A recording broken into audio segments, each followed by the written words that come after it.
Os destaques da semana entre os julgamentos do plenário do Supremo Tribunal Federal. Você confere ao vivo aqui na TV Justiça.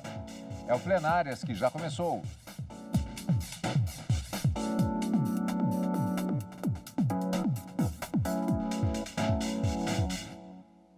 Hoje, com os principais momentos das sessões dos dias 15, 16 e 17 de dezembro de 2021. Gisele, as 3 últimas sessões do ano e marcados primeiramente pelo dia 15, com uma sessão jurisdicional de julgamentos, dia 16, uma sessão solene de posse do novo ministro do Supremo Tribunal Federal e uma sessão praticamente de prestação de contas e homenagens, que marcou exatamente a sessão da sexta-feira, dia 17 de dezembro. Exatamente, Cadu, uma semana bem movimentada.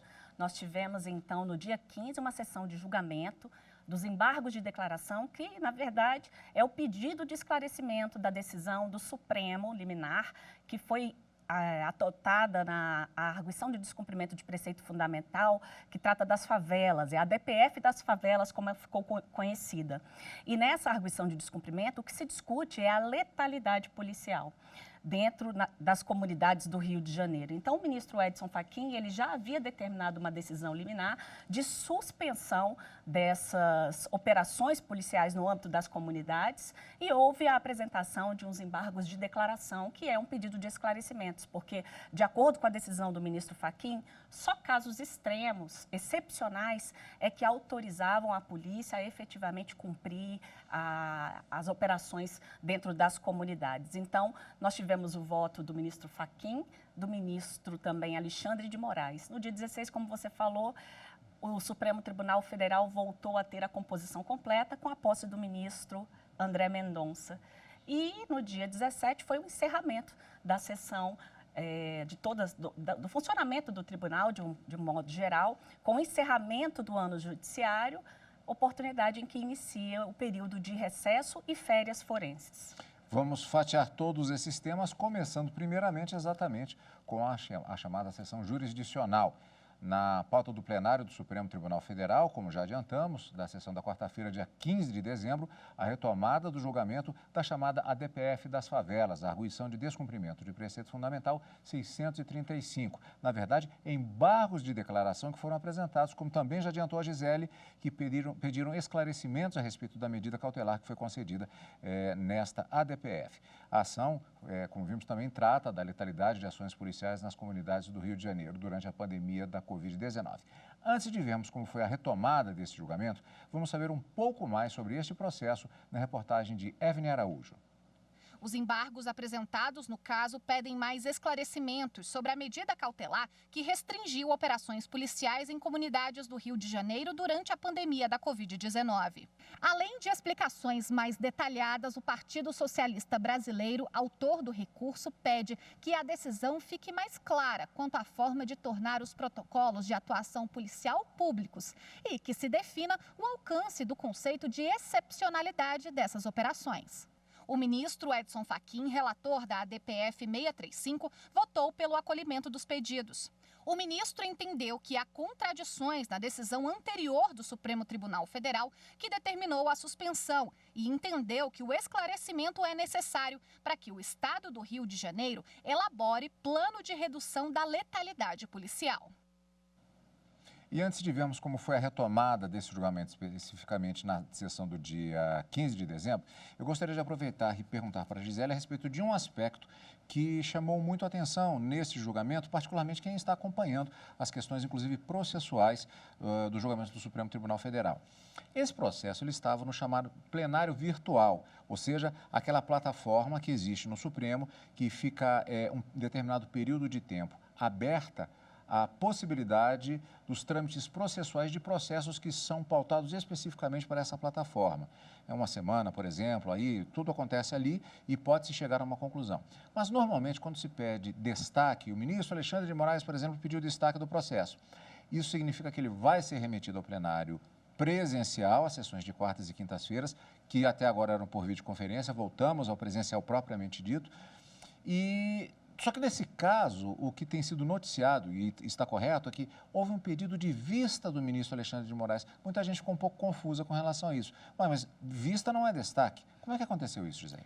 Isso, Cadu. Esse pedido de vista, quando foi efetuado pelo ministro Alexandre de Moraes, ele, inclusive, mencionou que iria devolver o pedido de vista na sessão plenária. Então, como você mencionou, normalmente no plenário virtual, quando há pedido de destaque, isso sai do âmbito virtual e vai para o plenário físico, para que aquela discussão seja tomada presencialmente por todos os ministros do Supremo Tribunal Federal. Então, nesse caso, foi encaminhado, então, para o plenário em razão de um pedido de vista, porque também houve uma observação de que essa vista seria devolvida no plenário. E aí, um outro fato interessante é que, normalmente, a gente tem o reinício do julgamento. E, nesse caso, o ministro Edson Fachin, ele teve o momento de se manifestar em relação à ida desse processo no plenário e ele acabou reiterando o voto que ele já havia proferido no plenário virtual, porque antes do pedido de vista, ele julgou procedente os embargos de declaração, inclusive fez várias observações em relação ao seu voto. Então, ele teve a oportunidade de reafirmar o seu voto e, inclusive, de fazer alguns ajustes em razão do posicionamento do ministro Alexandre de Moraes, que nós vamos ver mais à frente aqui na reportagem. Mas, realmente, uma questão interessante, porque ele saiu do plenário virtual, não foi por um pedido de destaque, mas por um pedido de vista que o ministro, além de solicitar vista, requereu que fosse essa vista devolvida no plenário físico. Então, é por esta razão que ele agora será julgado no plenário físico, com a presença agora completa dos 11 ministros do Supremo Tribunal Federal. Isso exatamente porque nesta sessão nós tivemos essa continuidade com essa reafirmação do voto, houve debates em relação a isso, mas o julgamento ele ainda não acabou. Na sessão plenária da quarta-feira, dia 15 de dezembro, os ministros, então, eles retomaram esse julgamento no plenário presencial, inclusive num processo em que está se retomando justamente, plenamente, os plenários presenciais e vai se gradativamente deixando-se de haver a videoconferência, embora haja a possibilidade, sim, de ministros se manifestarem pelo meio eletrônico. Eu estou evitando de usar a expressão pelo meio virtual, digital, que estaria inclusive correto de qualquer maneira, mas é a caracterização exatamente da sessão presencial. A tecnologia ela está presente. Telepresencial. Telepresencial, né? Exatamente. Às vezes, o que gera uma certa confusão são justamente esses termos. Sim. O que é certo é que nessa retomada, exatamente, dos embargos de declaração nesta ação, lembrando, como já disse a Gisele também, que foi o questionamento da letalidade das operações policiais em comunidades do Rio de Janeiro e os embargos de declaração pedindo esclarecimentos a respeito dos limites da medida cautelar concedida pelo ministro Edson Fachin. Vamos ver como foi essa retomada do julgamento. O relator do caso, ministro Edson Fachin, reafirmou o voto que apresentou em maio no plenário virtual, a favor dos questionamentos do PSB. O partido pediu que o Supremo esclarecesse pontos da decisão tomada no ano passado, quando determinou a suspensão das operações policiais do Rio de Janeiro durante a pandemia, sendo permitidas apenas em situações excepcionais, justificadas por escrito pela autoridade competente e comunicadas ao Ministério Público. Na ação, o partido e outras entidades denunciaram o desrespeito à decisão com a violência e a letalidade da polícia. O relator listou uma série de medidas. Determinou que as investigações sobre o não cumprimento da decisão do Supremo, inclusive do episódio da comunidade do Jacarezinho, que terminou com 28 mortos em maio, sejam feitas pelo Ministério Público Federal. O Estado do Rio de Janeiro deve elaborar um plano de redução da violência policial em 90 dias. Destacou que as investigações de incidentes que tenham como vítimas crianças e adolescentes devem ter prioridade absoluta. Para Fachin, só se justifica o uso da força letal por agentes de Estado em casos extremos. O uso da força letal é legítimo apenas se, e somente se, tiver exaurido todos os demais meios, inclusive não letais, para proteger a vida ameaçada de forma concreta e iminente. No Estado de Direito democrático, não pode existir operação de vingança. Quem as promove e quem delas participa viola não apenas a ordem deste tribunal, mas comete também abuso de autoridade. Ainda segundo o relator, no prazo máximo de 180 dias, devem ser instalados equipamentos de GPS e sistemas de gravação de áudio e vídeo nas viaturas policiais e nas fardas dos agentes de segurança. O ministro Alexandre de Moraes concordou com parte das medidas. Ponderou que as forças de segurança não podem ficar engessadas no combate à violência e ao tráfico. É necessário que a polícia entre primeiro com armas não letais sendo recebida, tiros de fuzil? Vai precisar esgotar todos esses mecanismos? Então vai, não deu certo, volta. Olha, quem sabe exatamente quais os armamentos necessários para ingressar naquela operação é a polícia. Se houver abuso, deve ser responsabilizada. Mas seria possível uma norma ou uma determinação judicial genérica, abstrata, de que o protocolo em todas as operações deve começar com as armas não letais, progredindo? Quem tem os informes de inteligência são as forças policiais. E a situação é realmente complexa. A sessão foi suspensa e não foi definida uma nova data para a retomada do julgamento. O que significa que ele voltará, portanto, a ser julgado provavelmente já no ano de 2022, já que nós estamos em pleno encerramento das atividades do plenário do Supremo Tribunal Federal no ano de 2021. De qualquer maneira, Gisele, nós tivemos justamente a reafirmação do voto do ministro Edson Fachin, como você disse, poderia não tê-lo feito, ele poderia ter modificado o voto, houve alguns ajustes. Houve algumas discordâncias já manifestadas pelo ministro Alexandre de Moraes, mas, de qualquer maneira, não temos nenhuma definição, porque falta todo o restante do plenário para votar, incluindo o novo ministro André Mendonça, quórum completo. E, além disso, eu acho que uma das questões mais importantes talvez seja a seguinte: não há o julgamento, há embargo de declaração, mas há uma medida cautelar concedida. Essa continua valendo. Continua valendo. Então, para esclarecer, nós temos a liminar que foi deferida pelo ministro Edson Fachin, nesta ADPF. A liminar, ela tratou de suspender as operações nas comunidades do Rio de Janeiro, mas contra essa liminar que foi deferida, foram apresentados embargos de declaração, que são exatamente os esclarecimentos, e é isso que foi ao plenário do Supremo Tribunal Federal. Então, enquanto não houver o julgamento final, desses embargos de declaração, vale a liminar que foi proferida pelo ministro Edson Fachin, ela continua valendo. E mesmo que os ministros concluam os embargos de declaração, que isso que está previsto provavelmente para 2022, nós estamos falando apenas dos embargos, ou seja, o mérito mesmo de tudo aquilo que se discute. Inclusive, esse tema é um tema de grande impacto social. Foram convocadas audiências públicas para discutir essa questão da letalidade, onde o Supremo teve a oportunidade de ouvir especialistas na área de segurança pública, policiais, pesquisadores, todas as próprias comunidades, representantes da sociedade civil, tudo isso para poder munir os ministros de informações para que eles possam depois proferir um julgamento com base com todos esses documentos, todos os testemunhos, todas as informações que foram possíveis de serem colhidas na audiência pública. Então, por enquanto, continua valendo a decisão liminar do ministro Edson Fachin. Pois é. Então, a expectativa agora é justamente quando tivermos o retorno deste julgamento, você vai acompanhar no direto do plenário e aqui no Plenárias. E no próximo bloco, você vai conferir como foi a posse do novo ministro do Supremo Tribunal Federal, André Mendonça. E ainda, o fechamento do ano judiciário de 2021, logo depois do intervalo aqui no Plenárias.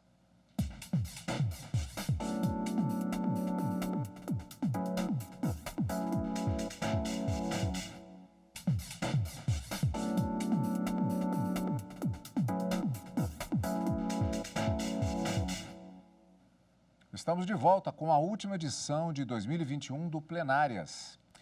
O Supremo Tribunal Federal está com a composição completa. Tomou posse na tarde da quinta-feira, dia 16, André Mendonça, como novo ministro do Supremo Tribunal Federal. Acompanhe na reportagem de Renato Rosa. O novo ministro foi um dos primeiros a chegar. André Mendonça estava acompanhado da esposa. A entrada foi pelo Salão Branco do Supremo, isolada pelos Dragões da Independência. O presidente Jair Bolsonaro, também acompanhado da esposa. Autoridades dos 3 poderes vieram prestigiar a posse. Os convidados tiveram que apresentar o cartão de vacinação contra a Covid-19 ou o teste PCR negativo, feito até 72 horas antes da cerimônia. Para respeitar as regras do distanciamento, a sessão foi restrita a, no máximo, 60 pessoas. Jornalistas credenciados para a cobertura acompanharam tudo do lado de fora, para evitar aglomerações. O Supremo montou uma estrutura para facilitar o trabalho da imprensa. O presidente do STF, ministro Luiz Fux, abriu a sessão. Declaro aberta a sessão solene destinada à posse de Sua Excelência, o senhor doutor André Luiz de Almeida Mendonça, no cargo de ministro do Supremo Tribunal Federal.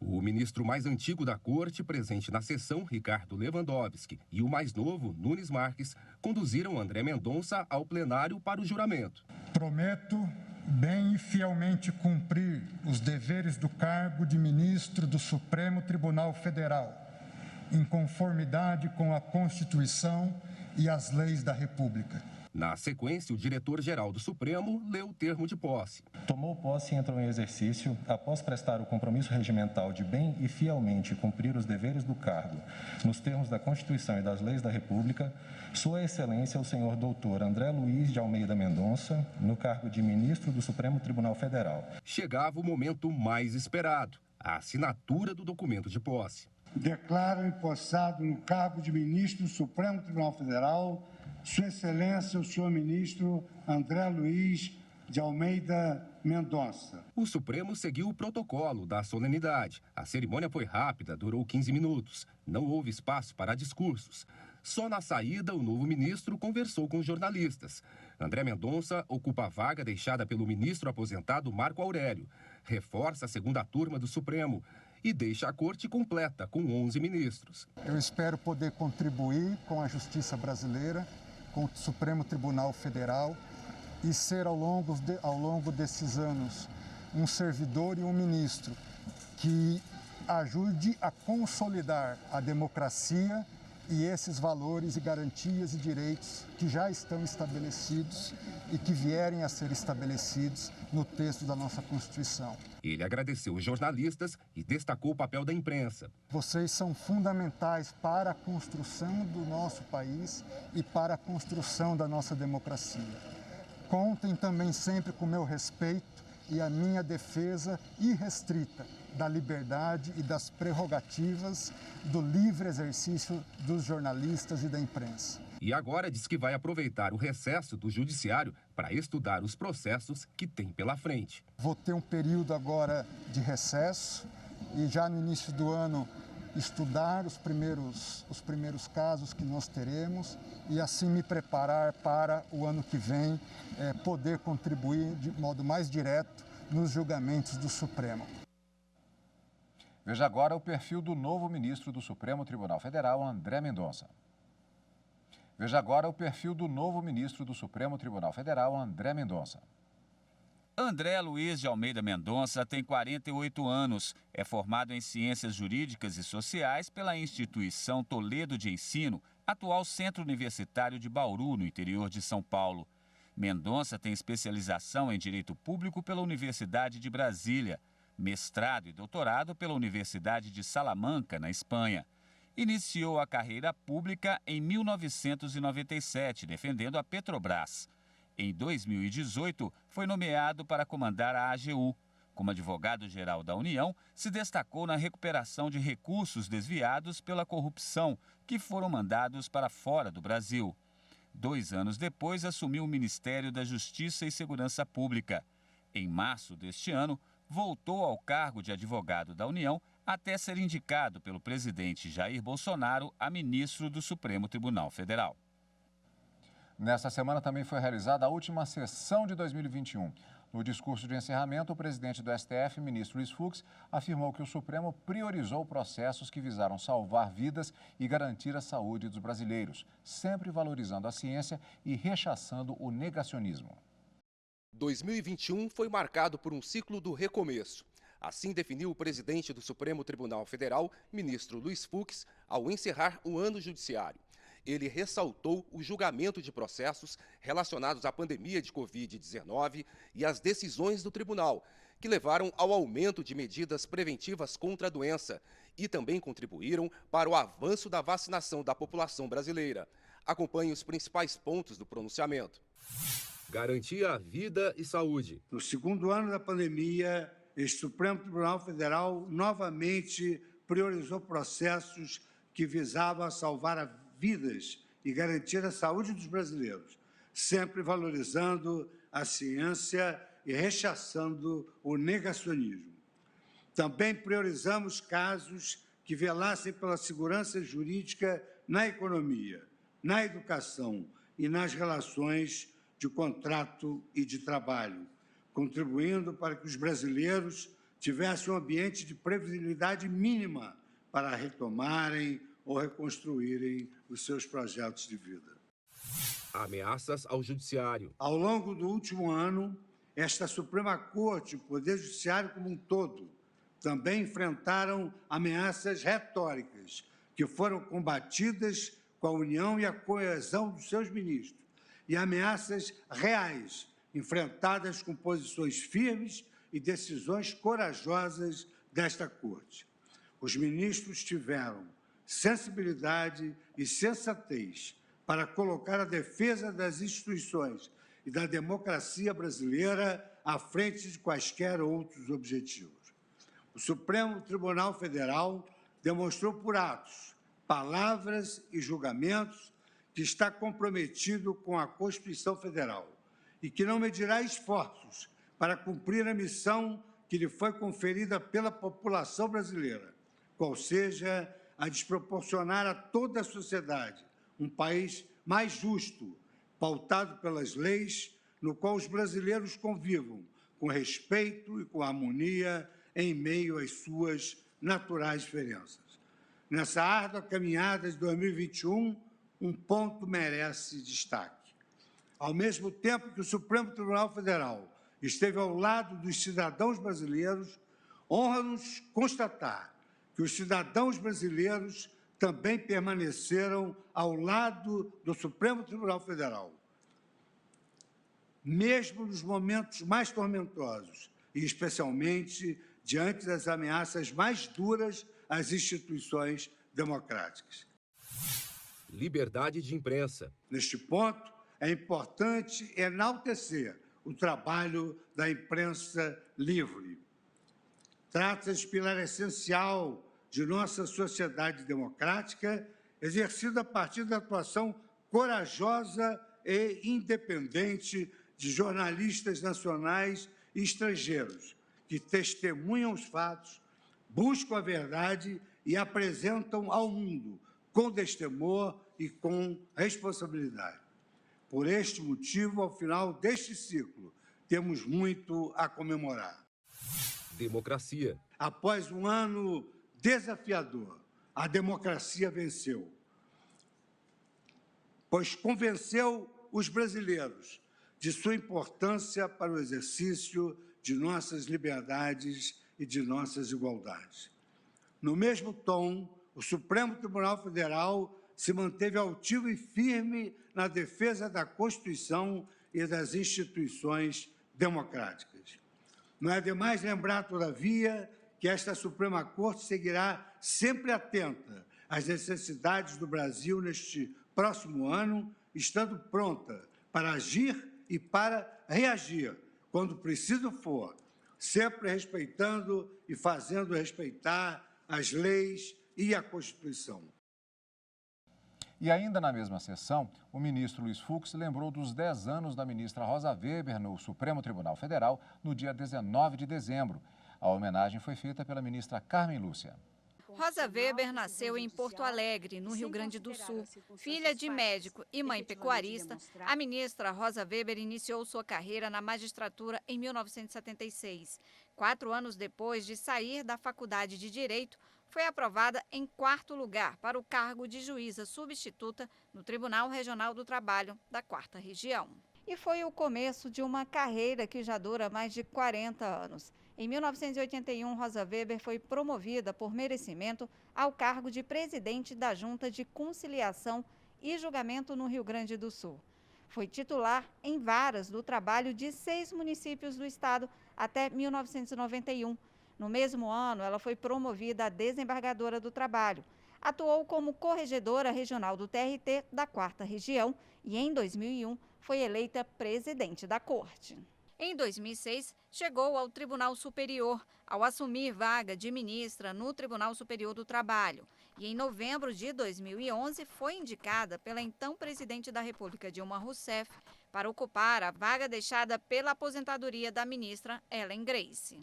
Prometo bem e fielmente cumprir os deveres do cargo de ministro do Supremo Tribunal Federal, em conformidade com a Constituição e as leis da República. Já como ministra do STF, Rosa Weber presidiu o Tribunal Superior Eleitoral de 2018. É vice-presidente do STF e do Conselho Nacional de Justiça desde 2020. Ela vai ocupar a presidência do Supremo em setembro do ano que vem. Rosa Weber completa neste mês 10 anos como ministra do STF. É a terceira mulher a ocupar uma vaga como integrante da Corte e foi homenageada na sessão de encerramento do Judiciário no STF. A ministra Rosa Weber conduz seu exercício profissional nesta década de árduos trabalhos nesta casa com a mesma acuidade e com o mesmo cuidado humano que somente grandes juízes são capazes de dispensar e que ela adotou desde sempre em suas mais de 4 décadas de magistratura. Zela pelas pessoas, cujas histórias são desfiadas nos processos, com a delicadeza da mão humana extremada e extremosa, e oferece justiça segundo o direito, tentando explicar à parte exatamente o que está a fazer. Eu fico sempre imaginando, senhor presidente, que se a justiça tem figura de mulher e tem, talvez a ela pudesse ser emprestado o figurino dotado do espírito que se projeta no desvelo com que a ministra Rosa Weber põe no seu desempenho. Eu apenas agradeço estar aqui e registro mais uma vez a enorme honra de estar aqui dividindo a bancada com pessoas tão especiais, com colegas tão especiais e que nos ajudam, né, a mim, especialmente, no dia a dia, a ter, quem sabe, uma melhor compreensão das nossas, das lides, das controvérsias constitucionais que aqui aportam e a batalhar no sentido de ver triunfar a melhor justiça. Gisele, encontro marcado com mais julgamentos do plenário do Supremo Tribunal Federal, só que agora em 2022. É isso mesmo, Cadu. Sempre aqui na TV Justiça, acompanhando na íntegra tudo o que acontece no plenário e nas turmas do Supremo Tribunal Federal, até porque agora começa o período de férias forenses. Primeiro vem o recesso forense, que é do período de 20 de dezembro a 6 de janeiro, em seguida as férias dos ministros, que acontece de forma coletiva em janeiro. No entanto, o tribunal continua funcionando em esquema de plantão, atendendo os casos urgentes e os prazos ficam suspensos. Mas todas aquelas demandas que tiverem algum pedido de tutela de urgência, tutela antecipada ou liminar, serão apreciados pelo presidente do STF. E você acompanha o Plenárias aqui na TV Justiça, na Rádio Justiça e também pelo YouTube. Lembrando que durante todo o período do recesso e das férias forenses, você vai acompanhar reprises dos principais julgamentos do ano de 2021, no direto do plenário, e também reprises de alguns dos principais programas plenárias, com momentos do plenário do Supremo Tribunal Federal. Obrigado pela sua companhia, um Feliz Natal e uma excelente virada de ano. E um 2022 que seja resgate em um mundo pós-pandemia. E continue conosco na TV Justiça.